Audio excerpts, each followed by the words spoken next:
Dans le cadre de ces concertations permanentes, le président camerounais Paul Biya a reçu en audience le 18 février 2021 ses homologues d'Afrique centrale par émissaire interposé. Tour à tour se sont succédés au palais d'Etoudi le ministre équato-guinéen de l'intégration régionale Balthazar Ngonga Edjo et Ahmad Abakar Hadid, ministre tchadien des infrastructures et des transports. De façon globale, les entretiens entre le dirigeant camerounais et ses émissaires ont porté sur des questions bilatérales et communautaires.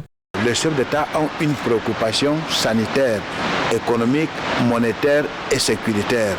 Donc dans leurs obligations, c'est faire des concertations au quotidien. Je peux oser à dire au quotidien, mais avec la distance. Ils sont obligés de déplacer les missions ponctuelles pour concerter certains aspects et avoir une idée d'ensemble.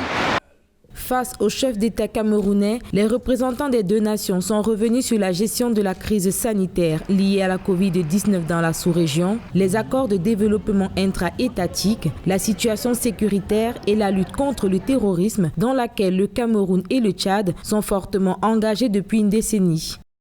Ce que vous devrez savoir, c'est un message dans le cadre de la relation séculaire entre les deux pays sur le développement.